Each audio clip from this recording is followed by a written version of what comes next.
com cada um de vocês. Vamos começar com uma oração. Nosso Deus, o Senhor, de fato, é impressionante, é tão bondoso e, Pai, é uma alegria estarmos juntos, unidos, mesmo espalhados através de cidades diferentes. Pai, estamos aqui unidos debaixo de Sua poderosa mão e, Pai, por causa de Sua palavra. Pedimos que o Senhor esteja conosco neste estudo, que vai ser proveitoso, que vai agradar a Ti, mas vai animar a cada um de nós também. Muito obrigado mais uma vez por Cristo Jesus, e é no nome dele que oramos. Amém. Bem, então, estamos iniciando. Espero que na semana passada tenha sido proveitoso para você, né? Que você conseguiu tirar alguma coisa de proveito aí. E hoje, então, obviamente, nós vamos iniciar uma nova série de estudos sobre as parábolas de Jesus. Então, vamos falar de mais 3, e essas vão nos revelar o coração de Deus para conosco. Então, vamos já iniciar. Perdão, acho que eu fiz alguma coisa de errado, mas deixa eu ver aqui. Então... eu não sei o que eu estou fazendo. Assim entrou, James. Assim tá. O James, eu acho que porque tá no último slide, não é? Ah, tá? É. Tá mesmo. Obrigado. Eu não entendi por que estava assim. Então, a gente vai estar falando dessas 3 hoje. Muito bem. Obrigado, Bruno. De nada. Tem que ser alguém inteligente para nos ajudar. E então a gente vai começar aqui em Mateus capítulo 20. Então, se vocês quiserem abrir suas Bíblias, a gente já começa a ler. O Mateus é o único dos evangelhos que registra esta parábola. E a gente pode começar aqui em capítulo 20, versículo 1. Pois o reino dos céus é como... Então, vocês lembram que como foi na semana passada, muitas das parábolas iniciam assim, o reino dos céus, o reino de Deus é... então, ele fala, o reino dos céus é como um proprietário que saiu de manhã cedo para contratar trabalhadores para a sua vinha. Ele combinou pagar-lhes 1 denário pelo dia e mandou-os para a sua vinha. Por volta das 9 horas da manhã, ele saiu e viu outros que estavam desocupados na praça. E lhes disse, vão também trabalhar na vinha, e eu lhes pagarei o que for justo. E eles foram. Saindo outra vez, por volta do meio-dia e das 3 horas da tarde, fez a mesma coisa. Saindo por volta das 5 horas da tarde, encontrou ainda outros que estavam desocupados e lhes perguntou, por que vocês estiveram aqui desocupados o dia todo? Porque ninguém nos contratou, responderam eles. Ele lhes disse, vão vocês também trabalhar na vinha. Ao cair da tarde, o dono da vinha disse ao seu administrador, chame os trabalhadores e pague-lhes o salário, começando com os últimos contratados e terminando nos primeiros. Vieram os trabalhadores contratados por volta das 5 horas da tarde e cada um recebeu 1 denário. Quando vieram, os que tinham sido contratados primeiro esperavam receber mais. Mas cada um deles também recebeu 1 denário. Quando o receberam, começaram a se queixar do proprietário da vinha, dizendo-lhes, estes homens contratados por último trabalharam apenas 1 hora e o Senhor os igualou a nós, que suportamos o peso do trabalho e o calor do dia. Mas ele respondeu a um deles, amigo, não estou sendo injusto com você. Você não concordou em trabalhar por 1 denário? Receba o que é seu e vá. Eu quero dar ao que foi contratado por último o mesmo que lhe dei. não tenho o direito de fazer o que quero com o meu dinheiro? Ou você está com inveja porque sou generoso? Assim, os últimos serão primeiros e os primeiros serão últimos. Ótimo, né? Eu sei que na semana passada, quando eu falei para vocês lerem algumas parábolas antes do dia, eu falei para vocês lerem o empregador compassivo, certo? Mas aqui ele se chama a parábola dos trabalhadores da vinha. Então, talvez você tenha tido alguma dificuldade de encontrar a parábola, mas estava aqui. E a razão que eu chamo esta parábola de o empregador compassivo é porque eu não acho que esta parábola é tanto sobre os trabalhadores quanto é sobre o dono, quanto sobre o senhor, né? Então, antes, para a gente entender o que significa esta parábola, eu sempre começo pelo contexto.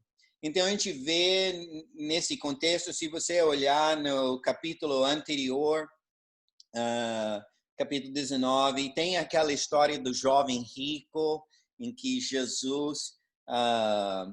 o homem vem, chega, deseja o que eu preciso fazer para herdar o reino, a eternidade, a vida eterna.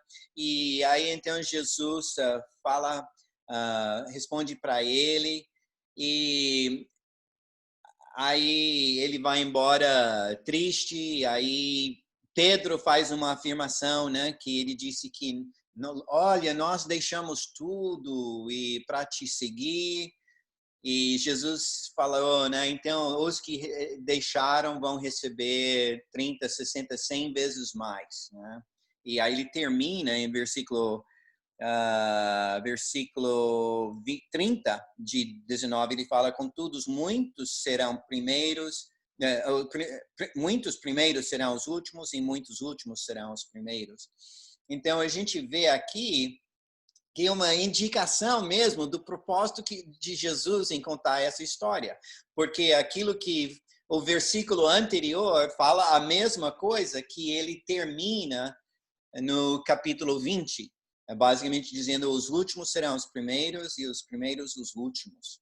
Então, como eu já indiquei, ele iniciou: o reino dos céus é como. Então, eu acredito que aqui nós vamos entender como é o domínio de Deus, como é o reino de Deus, como é que ele age.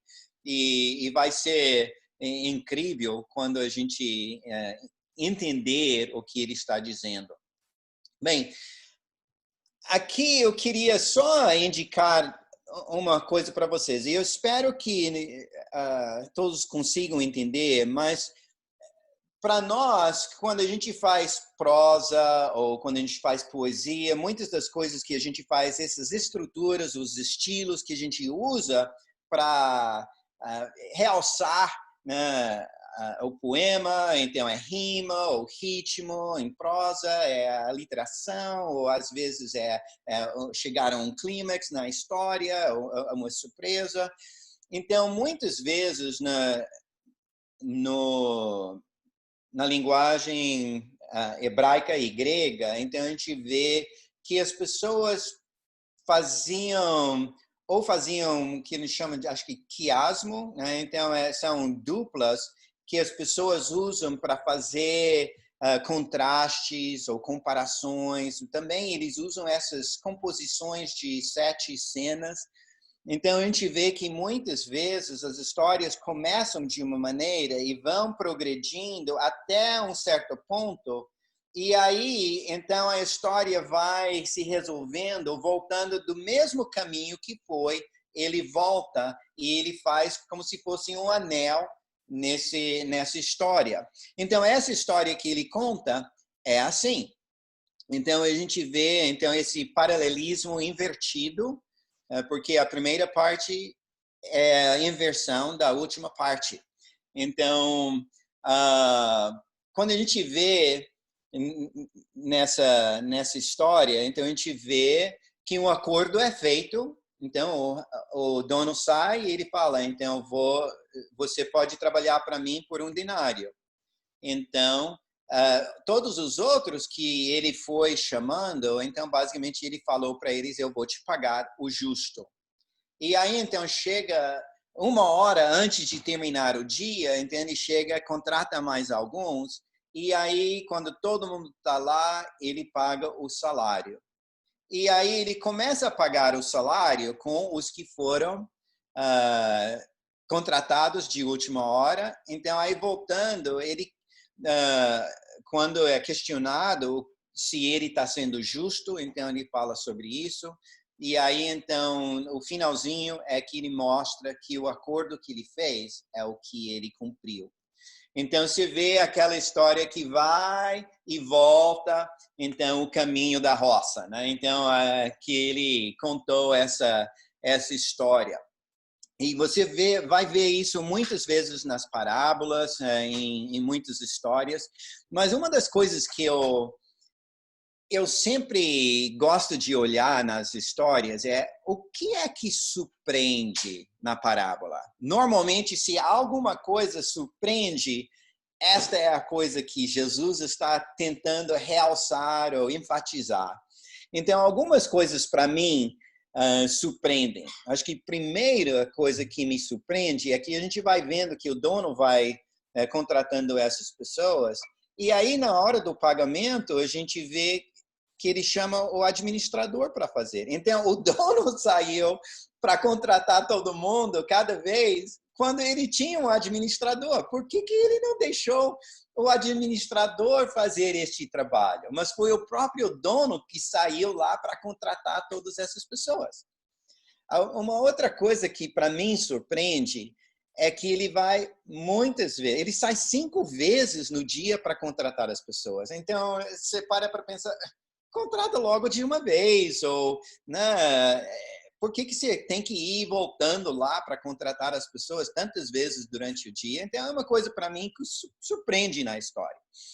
Uma outra coisa que surpreende é que no finalzinho ele dá o mesmo valor para cada um, não importando quanto eles trabalharam. Então, isso é surpreendente, a maneira que ele faz. E, por último, a coisa que me surpreende é que ele não começou a pagar os primeiros primeiro, ele começou a pagar os últimos primeiros e aí os primeiros por último, né? Então, todas essas coisas são coisas na história que você meio que fica pensando, questionando por quê, né? Tudo isso.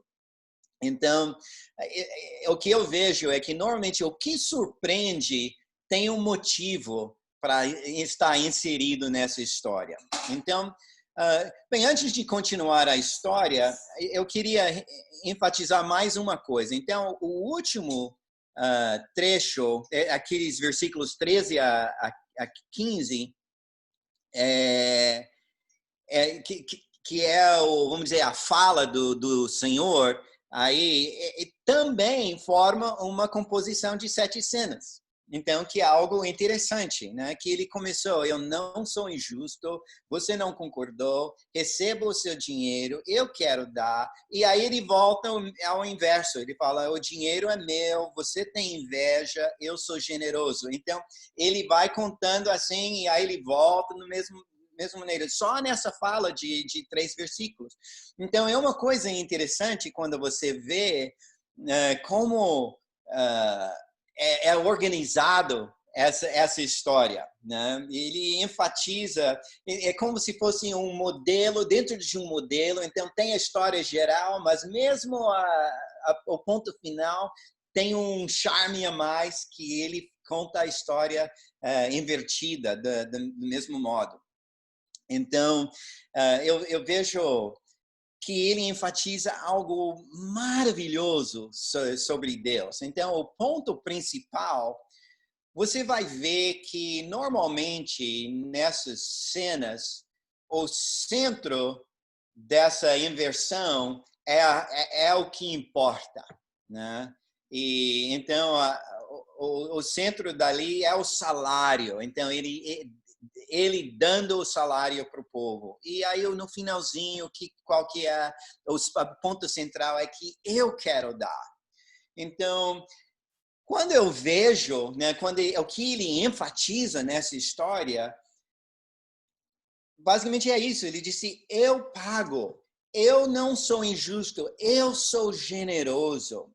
Então, todas aquelas perguntas que nós fizemos lá no início, tipo, por que será essas coisas que surpreendem são resolvidas simplesmente por esta questão?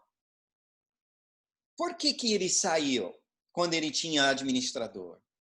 Porque ele é generoso, ele quis ir lá, ele se importava por aqueles trabalhadores lá, ele contratou, ainda tinha alguns outros, ele volta, ele pega mais, ele se importa por aqueles trabalhadores, por aqueles homens que queriam dar duro para poder sustentar suas famílias e ganhar sua honra. Ele se importava por isso. Ele queria ajudar essas pessoas. Por que ele saiu tantas vezes? Mais uma vez, ele se preocupava por eles, né? Ele não queria que nenhum deles passasse a humilhação de voltar para casa com as mãos banando, né? Ele se importava com as famílias. Por que ele pagou igual, né, os últimos que os primeiros? Ele é generoso, é assim que é o dono. Ele se importa, ele quer dar, ele quer dar mais do que é necessário. Por que ele iniciou com os últimos? Eu acho que é para enfatizar a generosidade e a justiça daquilo que ele estava fazendo. Então, vendo essa história, né, então, uma das perguntas que é bem forte é: o que é justiça? Né, para os desempregados, né, que estavam lá esperando o dia inteiro, depois que os outros já foram embora e desistiram, era uma coisa: puxa, eu só quero receber, eu só quero trabalhar mesmo que um pouquinho, eu fico aqui, eu aguento ficar aqui o dia inteiro só com a esperança de trabalhar por 1 hora. Então, e qual que era a justiça para aqueles que trabalham duro o dia inteiro? Mas esta parábola, né, quando eu vejo, ela é mais que a reclamação é que aqueles outros receberam demais. E esta é a ênfase da história. Não é que alguém recebeu de menos, que Deus é mão fechada, quer dizer, que o dono é mão fechada, que o dono não quer dar, que o dono não se importa. Esse não é o problema. O problema que é reclamado aqui é que ele é generoso demais com aqueles que não merecem, né? A graça é surpreendente. A graça é ressentida pelos que sentem que merecem o salário. Eu mereço isso e eles não merecem. Então eles ficam olhando. Como que você os tratou igual a nós? Nós que fizemos mais, nós merecemos mais. Então se vê esta atitude sendo desenvolvida dentro da história. Para eles, o valor dependia do trabalho, dependia do dinheiro. Mas a graça, você vê que pode criar raiva dentro do coração de quem depende de si e acha que merece. Eu estava estudando a Bíblia com um rapaz, acho que faz uns 2 meses, e a gente estava conversando e ele estava reclamando porque ele disse: eu vi alguma coisa aí que alguém falou que mesmo assim, na beira da morte, se você aceita Jesus, você é salvo. Ele disse: eu não acho isso justo, né, que alguém pode na cama da morte, né, que ele pode ser salvo assim. Ele não fez nada. E não faz sentido para mim. E quando eu vi isso, eu pensei imediatamente: nossa, parece igualzinho, né, aqueles trabalhadores. Porque às vezes é assim, a gente pensa na justiça como você faz isso, você merece aquilo. A gente pensa dessa maneira. Mas Deus está pensando, você pode falar para aqueles trabalhadores, né, que trabalharam menos, e dizer, você pode ir para casa feliz pelo que você fez. Mas eu quero que também esses que trabalharam menos, então que eles também possam voltar para suas casas confiantes e gratos e felizes porque perseveraram. Ele pode falar para aqueles que trabalharam no início, você trabalhou por si. Eu também trabalhei, mas eu trabalhei pelo bem-estar do próximo, do outro. Compaixão e misericórdia fazem parte da justiça segundo os profetas. Quando você vê os profetas, vez após vez, eles falam da justiça, eles falam, você deixou de cuidar dos necessitados, do órfão, do estranho, né, que vem de outra nação, e eles falam sobre isso. Gente, eu acho que Jesus quer que a gente questione para nós mesmos. Você liga para outras pessoas? Né? Como esse dono, ele decidiu estar mais pobre para que o outro pudesse ter mais bem-estar. Enquanto os outros, os primeiros, eles estavam preocupados apenas por si. Mas pensando nessa história, né? Então a história termina aí. Né? Parece que não se resolve, porque a gente fica sabendo o que fizeram. Então, eles aceitaram o que ele falou, eles gritaram com ele, eles agradeceram, eles quiseram compartilhar o que eles têm com outros. Muitas parábolas são assim, né? Que você tem a história e tem um clímax e te deixa aí. Então, você não fica sabendo o fim, termina em limbo. O que você vai fazer? Eu acredito que quando ele deixa a história assim, é para a gente ficar pensando, e aí, como que eu faria? Como que eu vejo esta situação? Será que eu trabalho mais para mim ou mais pelos outros? Será que eu sou tão cheio de mim que eu julgo outras pessoas? Ou será que eu sou super grato por aquilo que eu recebo? A história termina. Mas é interessante, termina e aí ele faz uma afirmação, aquela afirmação do início, os últimos serão os primeiros e os primeiros serão os últimos. E é interessante porque muitas pessoas, estudiosos e tal, acreditam que eles identificam, vamos dizer, que os que reclamaram são como os fariseus, né? Que os fariseus haviam obedecido à lei por gerações e Jesus estava promovendo os publicanos e pecadores à frente deles. Eles não merecem. Como que você trata tão bem essas pessoas que não merecem, né?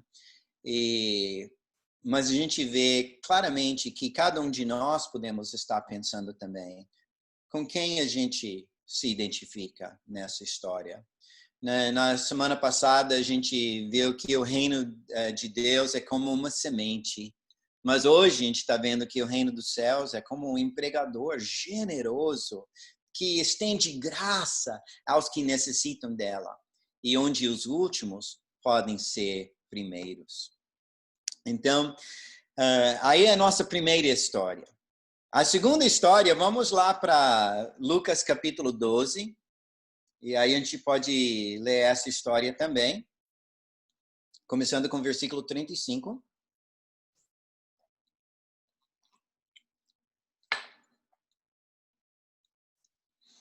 Novamente, assim, essa história é conhecida como os servos vigilantes, mas eu também gosto de chamá-lo por um outro nome, que é o mestre que serve. Né? Que, de novo, eu acho que tem muito a ver com o dono, né? É o que chama a atenção aqui. E esta parábola somente se encontra em Lucas. Então, vamos ler aqui, começando com o versículo 35. Estejam prontos para servir e conservem acesas as suas candeias, como aqueles que esperam seu senhor voltar de um banquete de casamento, para que quando ele chegar e bater, possam abrir-lhe a porta imediatamente. Felizes os servos, cujo senhor os encontrar vigiando quando voltar. Eu lhes afirmo que ele se vestirá para servir. Fará que se reclinem à mesa e virá servi-los. Mesmo que ele chegue de noite ou de madrugada. Felizes os servos que o Senhor encontrar preparados. Puxa vida, né? Então a gente vê essa história e é interessante, né? Novamente, vamos pensar no que significa, qual que é a intenção. A gente pode ver o contexto deste trecho. Então, logo antes disso, então vê Jesus contando: não se preocupem com a comida, não se preocupem com a roupa, pois Deus alimenta até as aves, Deus alimenta, ele veste os lírios do campo. O Pai quis lhe dar o reino. E aí ele termina dizendo: o seu tesouro é onde está seu coração. Então a gente vê, logo antes, Jesus já estava falando: Deus é tão bom que ele cuida de vocês. Vocês não precisam se preocupar, mas seu coração é o que importa. Onde está teu coração, aí, onde está teu tesouro, aí está teu coração. Então eu vejo que ele está seguindo essa linha de raciocínio, dizendo: focalizem mais nele, em Deus, do que nas preocupações, porque preocupações tem muitas, mas nosso Deus nos ama e cuida de nós. Agora, falando um pouco sobre a estrutura dessa história, eu quero te mostrar mais uma vez algumas estruturas, né, gramaticais ou estilosos, né, que basicamente essa história tem 3 estrofes, ou melhor, 3 sanduíches. Quem gosta de sanduíche aqui? Né? Alguns, né? Mas a gente vê aqui que são basicamente 3 pares dentro de pares em cada sessão. Então, se começa aí com o versículo 35, você vê 2 maneiras de descrever a prontidão, né? A preparação. Ele fala, primeiro, isso você não vê tanto no português, mas no grego está escrito, então, estejam cingidos, né? Então, basicamente, então, cinja, ponha o cinto, né? Esteja preparado. E aí ele fala, e acendam as candeias para estar preparado. Então, ele dá 2 maneiras de descrever os servos preparados. E aí o segundo estrofe, né, a segunda parte do sanduíche, é versículo 36, onde ele divide os primeiros 2, os servos preparados. Então, só que ele descreve-os como servos esperando.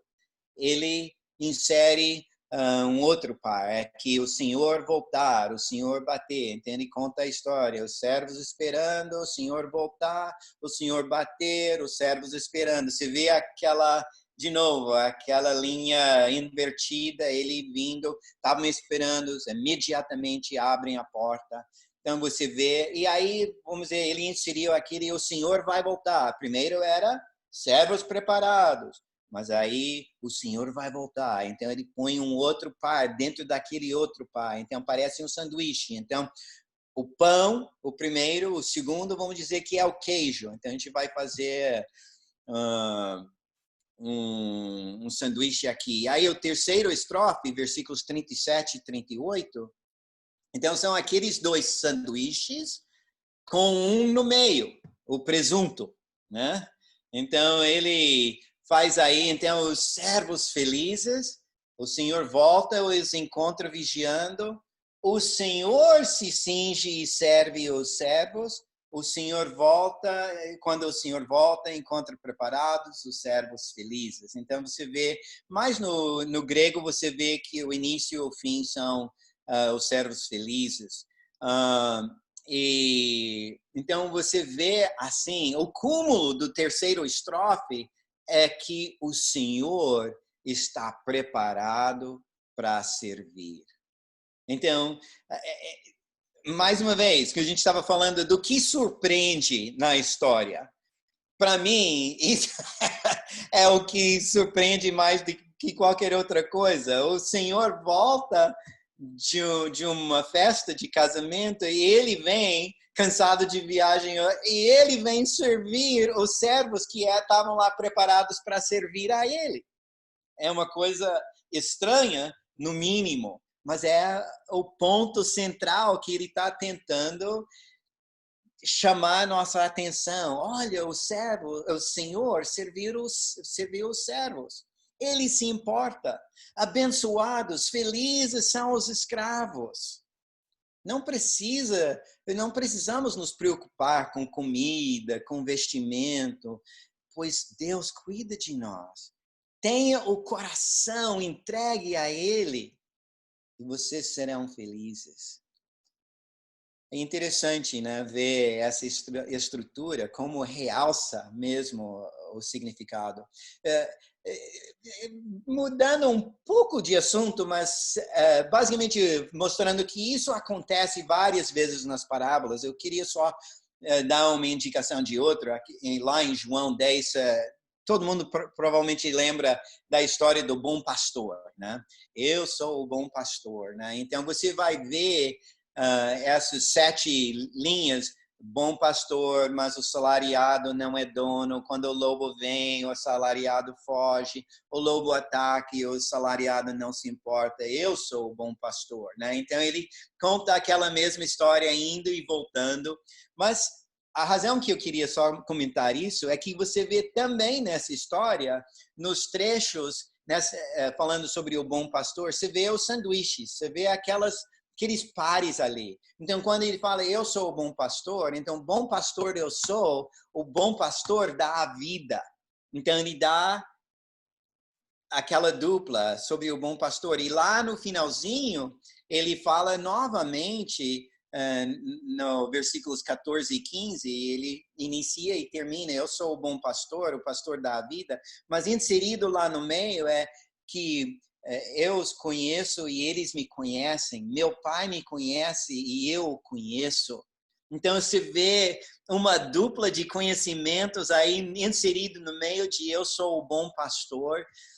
Então é repetido várias vezes. Então a estrutura dessas parábolas, na verdade, não é impressionante quando você para pensar. Quem compôs a história trabalhou muito bem vendo esses detalhes.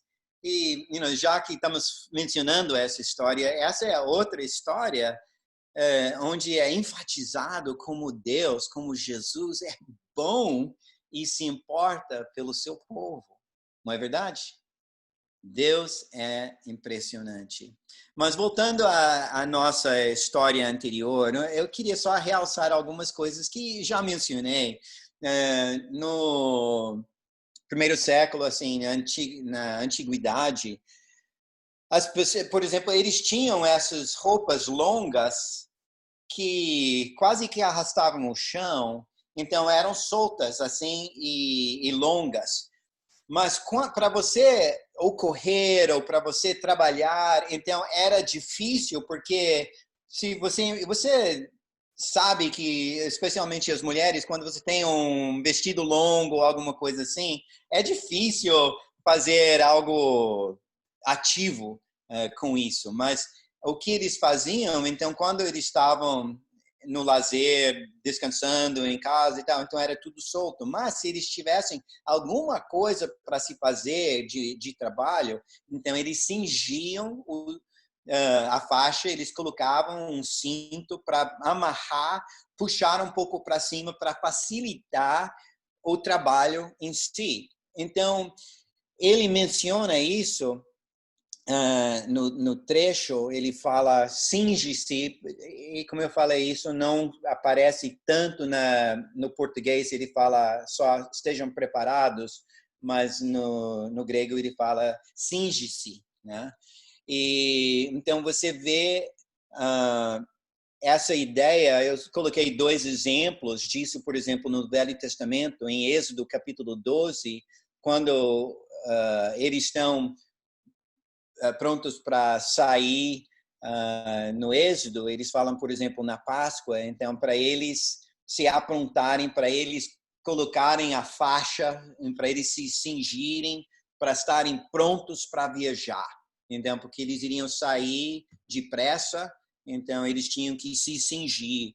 Em 1 Reis, capítulo 18, versículo 46, é quando Deus chamou Elias para correr à frente da carruagem de Acabe.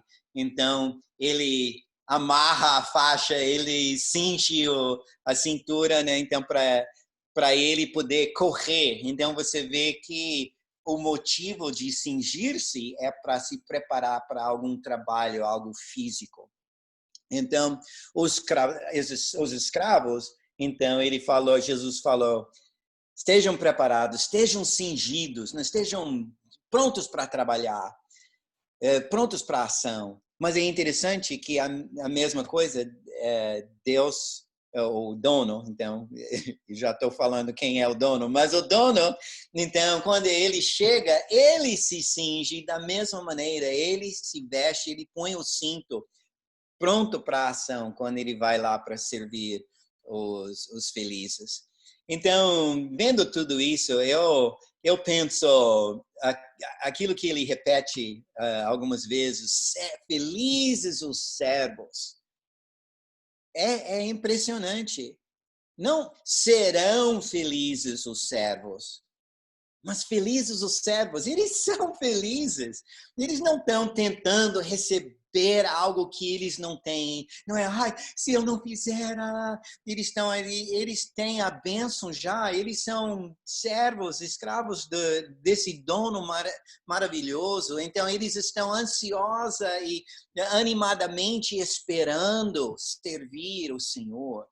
É um ânimo, não é, que droga, o Senhor vai chegar, então eu vou ter que fazer isso. Mas você vê, felizes os servos que estão lá esperando, eles não veem a hora do dono chegar. Eu quero servir, eu quero que ele esteja feliz comigo quando ele chegar. Então a gente vê, os corações estão ligados a ele, lembrando aquilo que foi falado antes, né? Eles conhecem, eles confiam nele.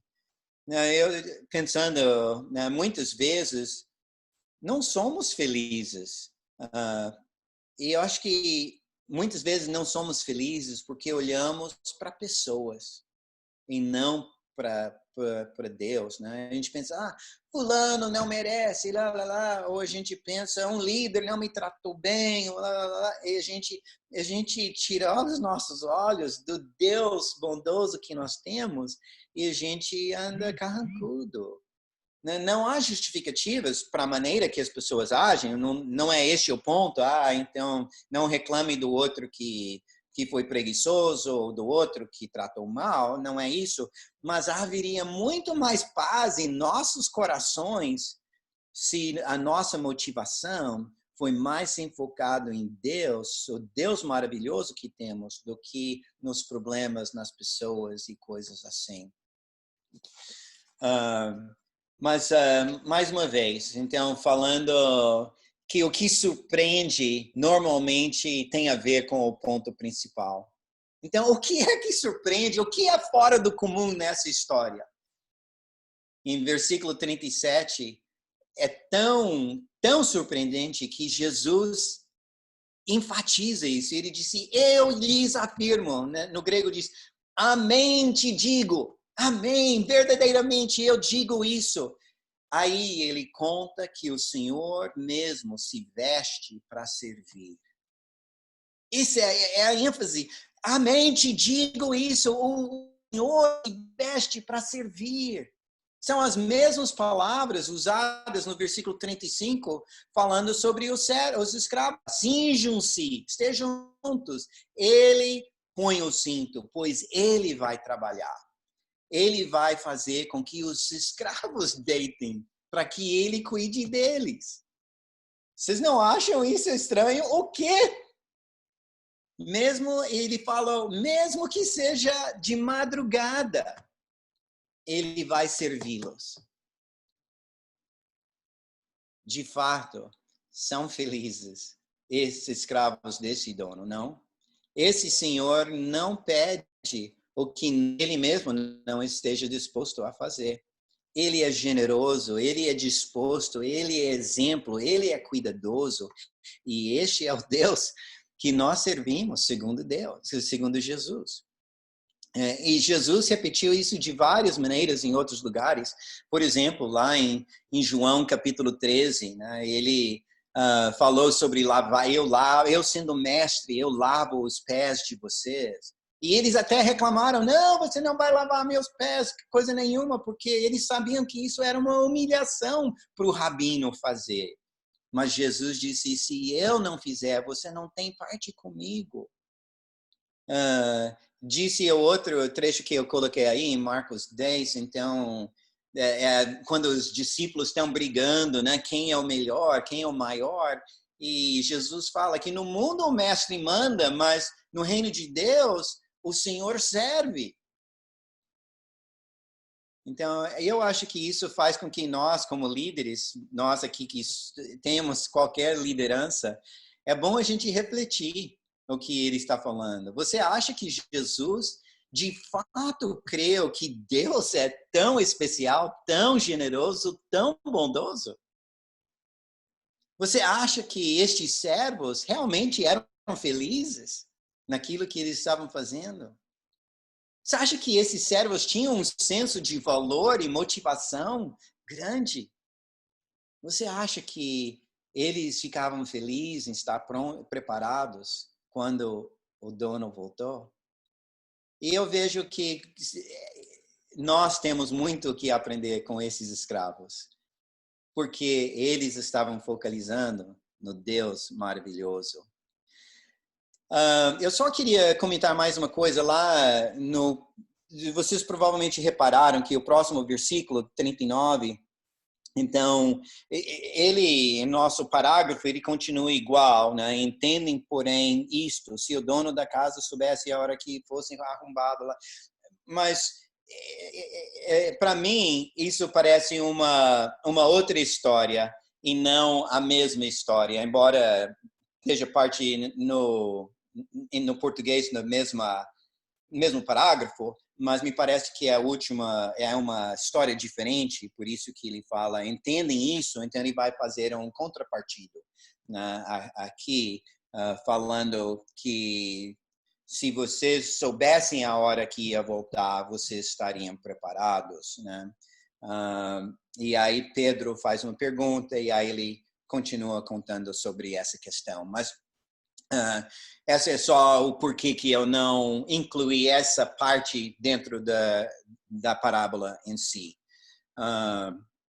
Então, vamos lá para terminar. A gente não vai ter tempo para ler, mas em Lucas 15 a história do filho pródigo. Eu acho que todos nós já conhecemos essa história muito bem, mas para entender a história, pensando no contexto, Lucas 15, então você vê em versículos 1 e 2 de capítulo 15, ele fala, todos os publicanos e pecadores estavam se reunindo para ouvi-lo, mas os fariseus e os mestres da lei o criticavam. Este homem recebe pecadores e come com eles. Então você vê isso e aí ele começa a contar 3 histórias. Ele conta a parábola da ovelha perdida, ele conta da moeda perdida e aí ele conta a história do filho perdido. Então, mais uma vez, todas essas histórias expressam a alegria de buscar algo perdido e de achá-lo. Então, eu acredito que nós também podemos aprender e mudar o nosso entendimento, né? Então, não é um fardo para nós buscarmos o perdido, né? Então, o evangelismo para nós devia ser algo que a gente quer fazer, porque são valiosos para nós e a nossa alegria é intensa quando a gente vê uma alma se arrependendo. Mas, então, só aqui você vê, então, por exemplo, a história começa a 2 filhos. Então, há um mais novo e um mais velho. Ele passa alguns versículos contando do mais novo e aí ele conta mais alguns versículos falando do mais velho. Então, quando a gente coloca os dois do lado, assim como ele os descreve, a gente vê, né, são bem diferentes, né? O mais novo foi para a região distante, o mais velho se aproximou da casa, vindo do campo. O mais novo foi irresponsável, o mais velho, então, falando assim, ele chegou e ficou curioso porque estava ouvindo música. Aí o mais novo empregou-se com um cidadão e chegou a servir os porcos. E o mais velho, ele chamou um servo, dizendo, então, o que está rolando aí? Então, o mais novo caiu em si, o mais velho encheu-se de ira, o mais novo voltou para o pai, o mais velho não quis entrar, o pai correu para o mais novo, o pai saiu ao encontro do mais velho, o mais novo disse, eu pequei, o mais velho disse, eu nunca desobedeci o mandamento, o mais novo foi dado roupa, anel, calçados, bezerro, e para o mais velho, o pai falou, você sempre está comigo e tudo que eu tenho é seu. No mais novo, eles começaram a festejar e para o mais velho, ele falou, nós tínhamos que celebrar este momento. Então, a gente vê essa comparação, né, tão gráfico entre os dois. O mais novo saiu como filho rico e voltou desejando ser um diarista, né? Não sabemos se ele arrependeu mesmo, porque o próprio trecho fala que eu estou aqui sofrendo e lá até os escravos têm melhor do que eu, então eu vou voltar para lá. Então a gente não sabe se estava totalmente arrependido, mas aquilo o levou, e quando ele vem e chega e vê o pai correndo para ele, ele expressa, eu pequei contra ti, contra o céu, né? Então, a questão é, qual você se identifica, né? Com o primeiro, né, que é o egoísta, mas se arrepende, ou aquele certinho que condena o do lado. Qualquer que você esteja, veja que Deus está te buscando. Deus deseja estar perto de ti. Ele quer te dar tudo. Vem se aproximar do Pai, porque o Pai deseja estar com você. Então, só terminando, né, a gente vê novamente que, começando a história, em versículos 1 e 2, ele falou, ele come com pecadores e o primeiro se parece mesmo com aqueles pecadores, e o segundo mais com os fariseus que criticaram os pecadores. Mas Jesus quis mostrar o amor de Deus, né, pelos dois. Aliás, nessas 3 parábolas você vê isso, que os homens estão perdidos, como uma ovelha, como uma moeda, como um jovem, mas a atitude de Deus, né, é tão diferente do que os fariseus pensavam, porque os fariseus acreditavam que Deus abençoava os justos e odiava os pecadores. Jesus conta que Deus busca pelos perdidos e se alegra com eles, porque ele dá valor para cada alma. Então, aí é a nossa aula de hoje. Eu sei que a gente está sem tempo aí, mas qual a sua ideia sobre Deus vendo essas histórias? Ele é um irado, um cobrador, ele é um pai, ele é um pastor, ele é um festeiro? Essas palavras nos dão a ideia que Jesus tinha de Deus. O reino de Deus, o reino dos céus, sem dúvida é assim. Deus busca dar valor e honra para homens que querem trabalhar.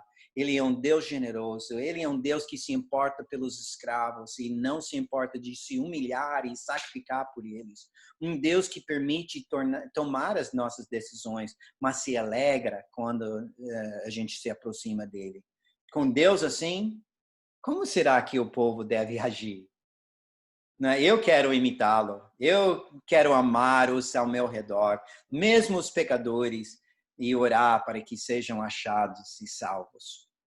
Então, na semana que vem, nós vamos ter mais 3 histórias, se você quiser ler essas histórias antecipado. Então, mas essas aí são a minha parte, né? Então, agora, se vocês quiserem voltar e quem quiser fazer uma pergunta, fique à vontade.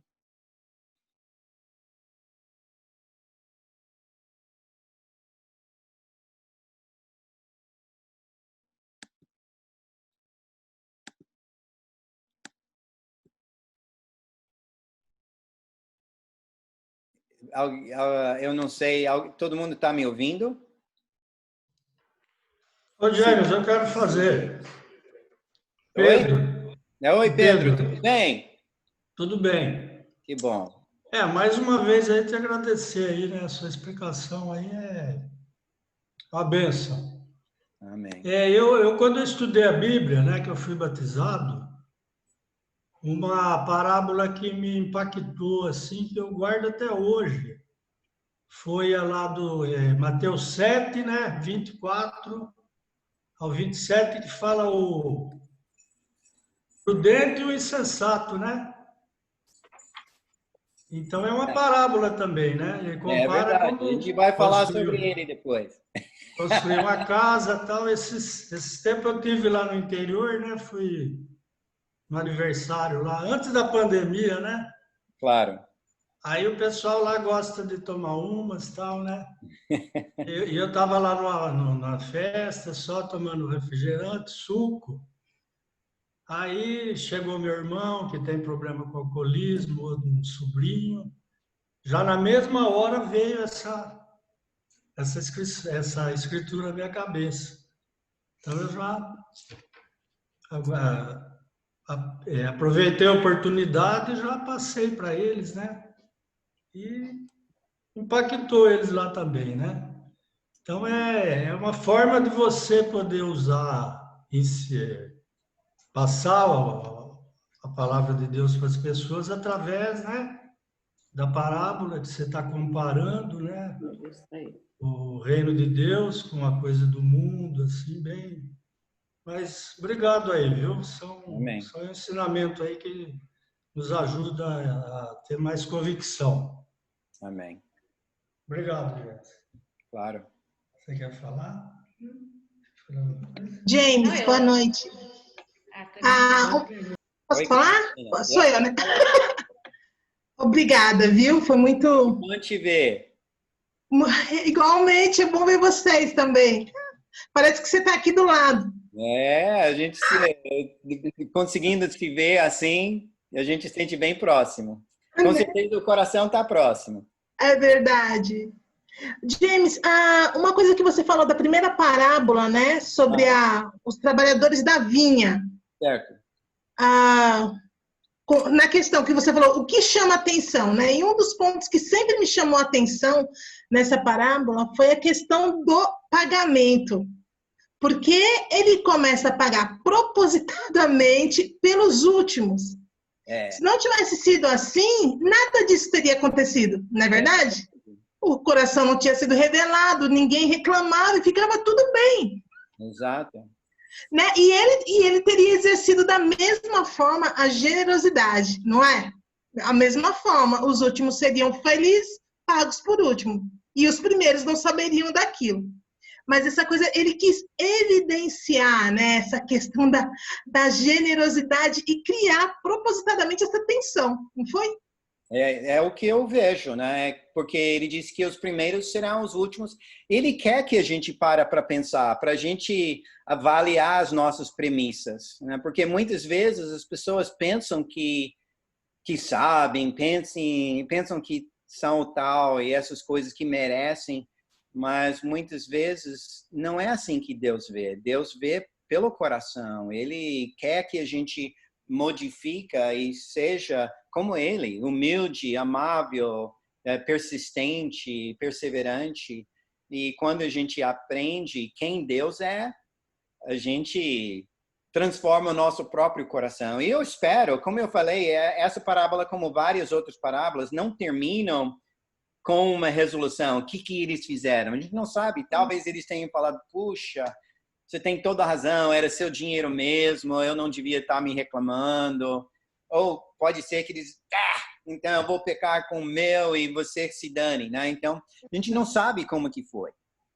Mas, com certeza, faz com que a gente avalie o nosso coração. Porque, às vezes, a gente fica bravo com coisas que acontecem e a gente, na verdade, nem está sabendo, a gente não está olhando com a generosidade de Deus. A gente está vendo como, né, que a gente merece mais, né? É verdade. Obrigada, James. Mas muito obrigado por realçar isso, porque eu acho que é isso mesmo que a gente luta em nosso coração muitas vezes. A gente compara com as pessoas e a gente se acha melhor. Obrigada. Nada. Show. É? Às vezes eu acho que... Eu queria fazer um comentário sobre... Na verdade, eu acho super legal, porque apesar do James ter preparado a aula aqui, eu não conhecia a aula ainda. Mas eu fiquei pensando como é fácil a gente cair em pecado, ficar amargo quando a gente focaliza em pessoas, né? Porque tudo isso é sobre Deus, né? Assim, as pessoas fazem parte da história e, como a Clementina falou, revelam, né? Deus usa tudo para revelar o nosso coração, para purificar. Mas eu estava pensando, né? Como eu preciso focalizar sempre em Deus e na bondade dele e pensar o que Deus nessa situação está me ensinando. Que, assim, pensar em pessoas, ver pessoas é magnético para a gente, assim, para mim, pelo menos, né? É magnético, você vê, assim, é muito fácil ver as pessoas na situação, né? Mas eu vejo, assim, o que eu vejo nessas parábolas, que Deus está me chamando a vê-lo, a olhar quem ele é, como ele responde, como ele é generoso, né, assim, e imitar Deus nisso tudo, né, como Kelly vai imitar Deus, né, em como ele é, porque eu sinto assim, ouvindo a aula, não é uma questão assim platônica, né, puxa, Deus é tão bom, que bom, né, mas como Kelly precisa ser generosa nisso tudo, como Kelly precisa imitar Deus. Então, eu me sinto desafiada, né, porque uma que eu não, assim, o James que é o estudado nisso tudo, eu sempre penso assim, nossa, que coisa interessante, eu não sabia disso, não sabia dessa coisa de poesia, né, essa coisa das 7 cenas, é muito legal tudo isso, né, mas acho que para mim é o que eu preciso imitar a Deus, como eu preciso ver Deus em todas as situações e continuar ali, né, então, muito obrigada, James Schultz, pela sua aula. Muito bom. Te amo, querida.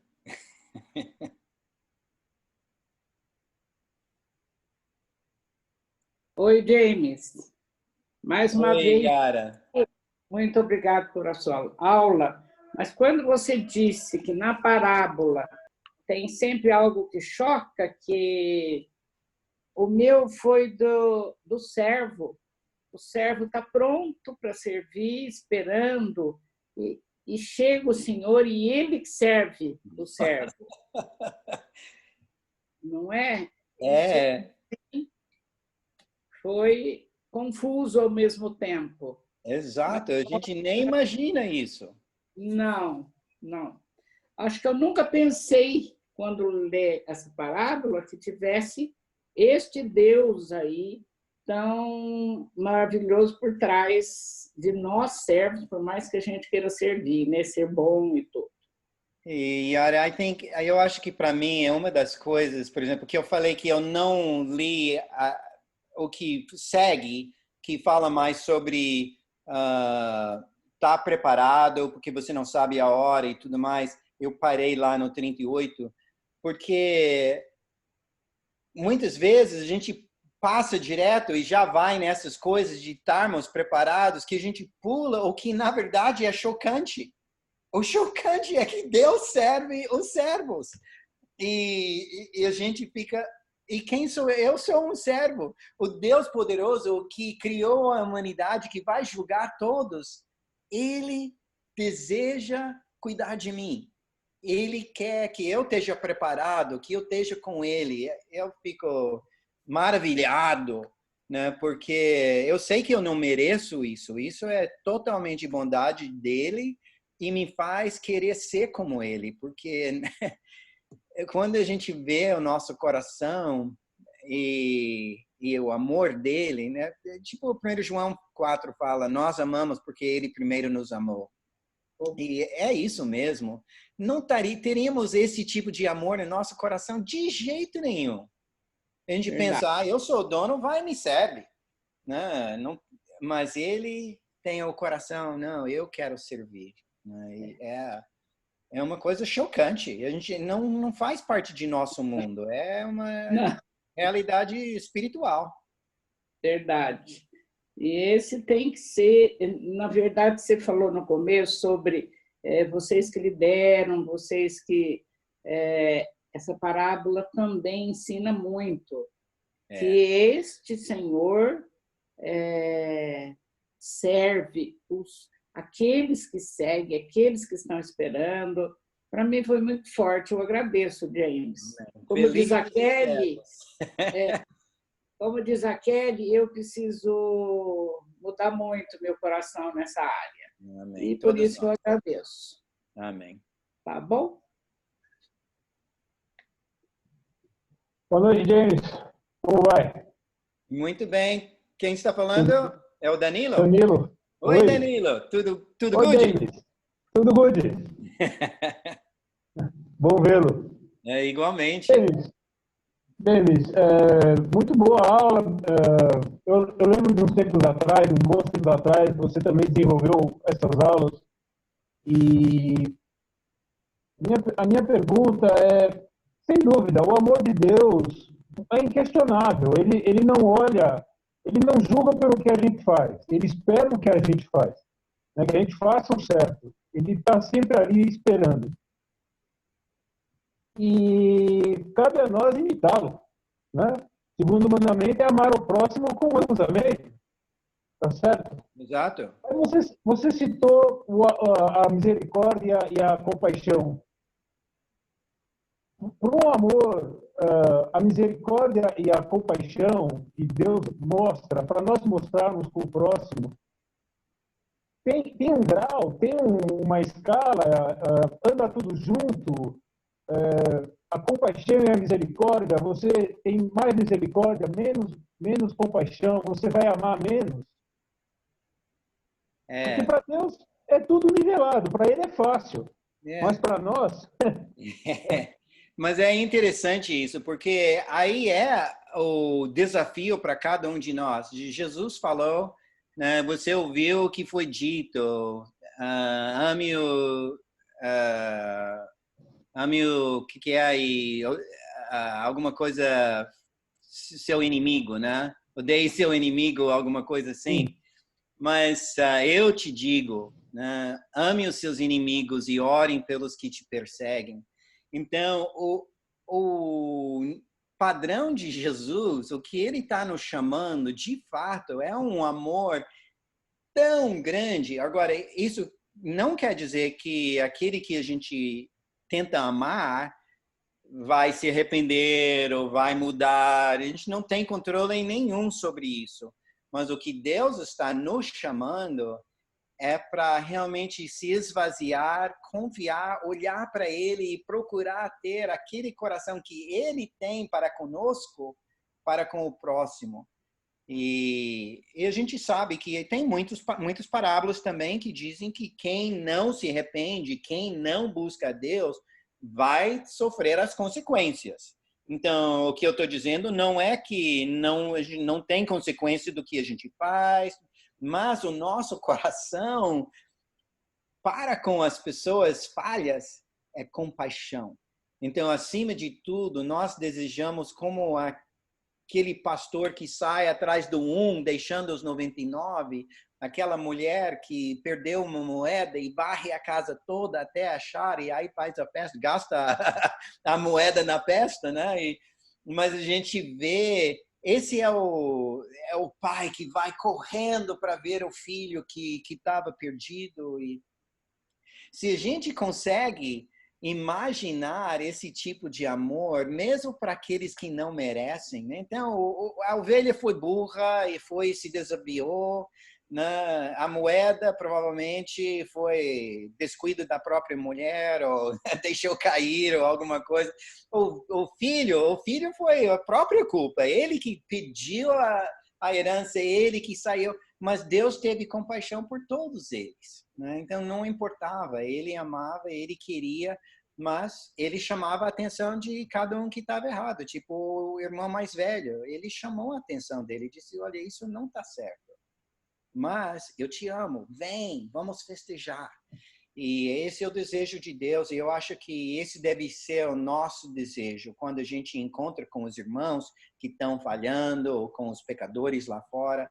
Nossa primeira reação é amor, não que a gente vai ser ingênuo. Jesus também falou: seja inocente como pombo, mas esperto como semente. Então, todas essas coisas a gente tem que levar em conjunto.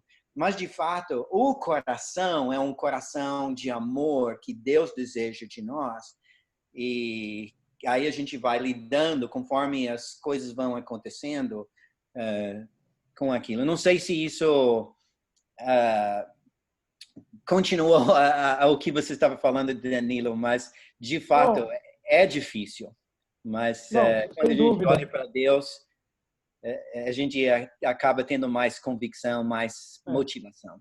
A minha pergunta é sempre essa, né? Porque amar, o fato de você amar vamos dizer que é relativamente fácil.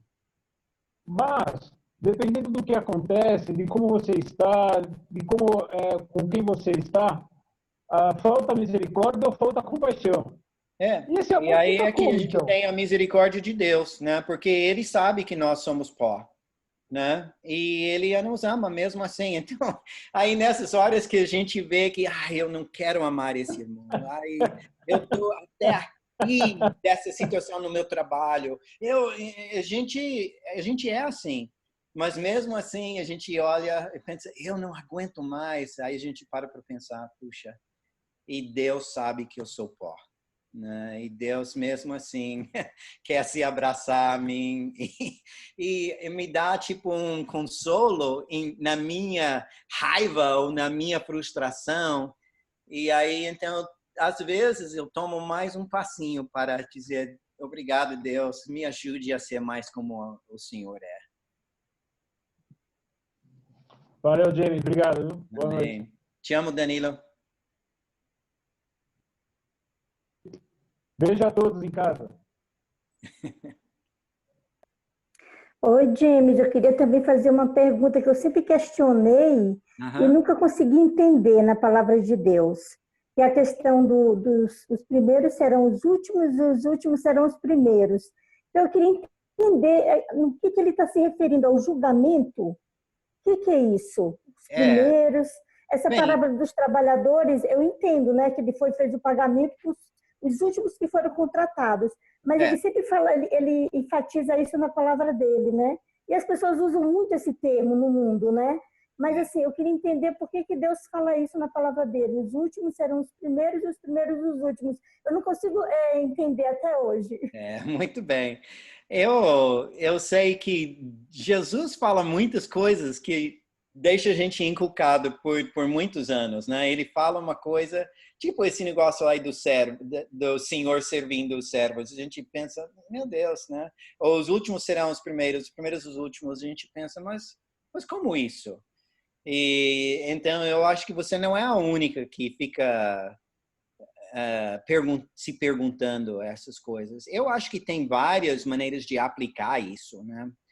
Como a gente comentou na aula hoje, é que muitas vezes se pensa, por exemplo, sobre os fariseus e sobre os pecadores, né? Então, os judeus, vamos dizer, Bem, tem as duas coisas, os judeus e os gentios, e tem os fariseus e os pecadores, né? Mas vamos dizer, tem a questão que os judeus estavam seguindo por séculos e isso tudo, então eles eram os primeiros. Por Deus que chamou eles, né? Que falou para Abraão, falou para Davi que queria abençoar a muitos, mas a gente vê que eles começaram, mas o fato é que mais para frente, por causa da dureza de coração, eles foram tirados da videira, mas os gentios foram colocados. Então tem dos fariseus e dos pecadores, tem tantas maneiras da gente aplicar isso, mas principalmente é para a gente estar pensando, a gente não é garantido nada. Vamos olhar para Deus e perseverar e simplesmente ser grato, né? Tomara que a gente esteja parte daquilo que Deus está. E na verdade eu falei tomara. Eu não acho que é uma atitude de acredito que eu posso, porque ele falou naquela parábola que a gente estava vendo hoje, falou felizes os servos. Há muita confiança. Eu acredito que nós temos muita confiança. Se a gente foi convertido quando a gente tinha 17 anos, ou se a gente foi convertido com 70 anos, não importa. Glória a Deus. Acho que essa é outra maneira que os últimos serão os primeiros os últimos. Não importa em que momento, só importa que a gente siga. Né? Amém. Obrigada. Imagina. E aí, Luiz, tudo bem com você? Tangi, tudo bem? Tudo bom, e você? Ótimo. Que alegria te ver. Careca, meu. Hein? Perdão? Você ficou careca? Pois é. Eu tenho mais um pouquinho, mas aí eu raspo tudo para não ficar aparente. Quando que você vem tomar um café aqui? Olha, deixa passar o Covid e vamos ver. Tá bom. Agora tem vacina russa. É? Então eu preciso encontrar. Tá bom. Um abraço, James. Outro para você, para o senhor. Fala. James, Sim. eu quero fazer uma pergunta. Tá bom. E obrigada pela aula, né? Muito especial. Né? Muito boa, a gente vai aprendendo cada vez mais. Mas, assim, eu também, eu tenho uma dúvida, assim, eu nunca consegui entender muito bem, porque Jesus, ele fala, né? Quando os discípulos perguntou para ele, mestre, por que o Senhor fala com a gente em parábolas, né? E ele respondeu que, para vocês, eu falo em parábolas para que vocês entendam mais, para outras pessoas não, para que eles não entendam e não sejam salvos. Né? Ele responde isso. Então aí eu fico, é algo assim que eu nunca consegui entender muito bem também.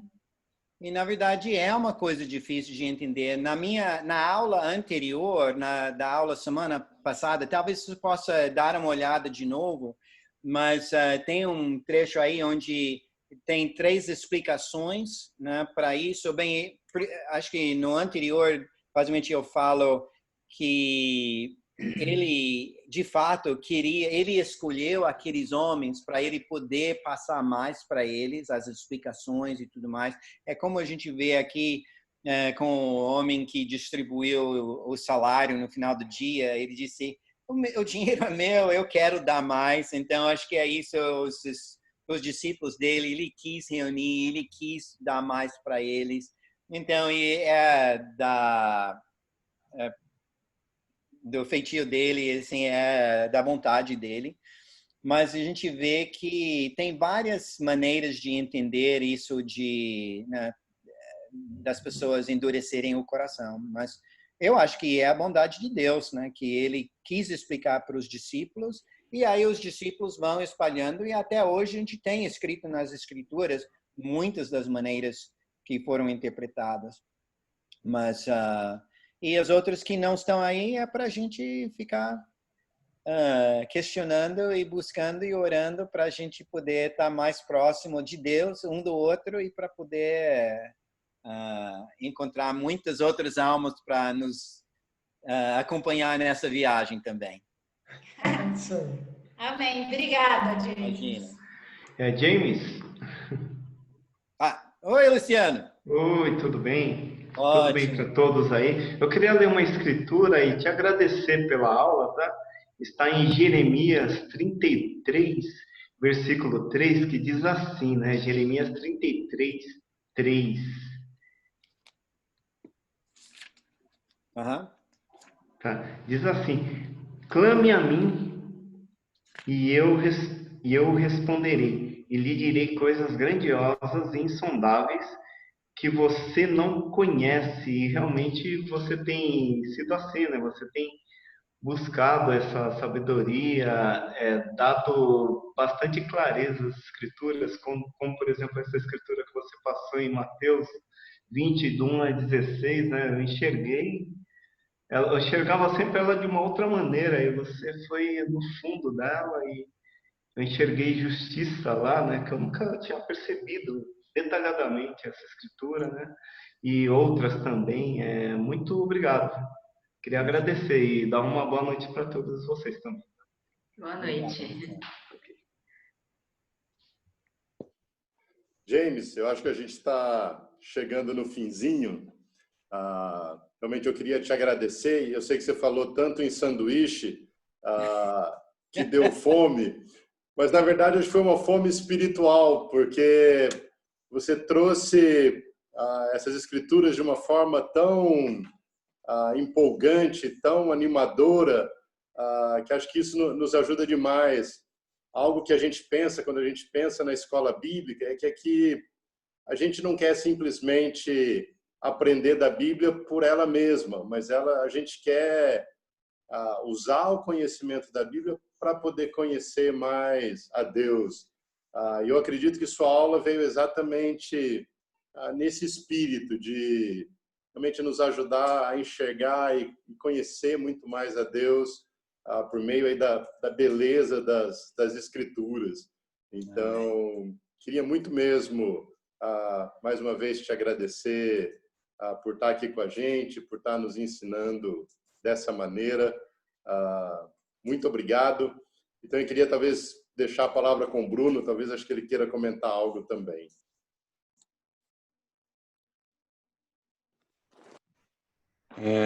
Só fazer agradecimento também, viu, James? Obrigado. Essas aulas têm sido um bálsamo espiritual para a gente.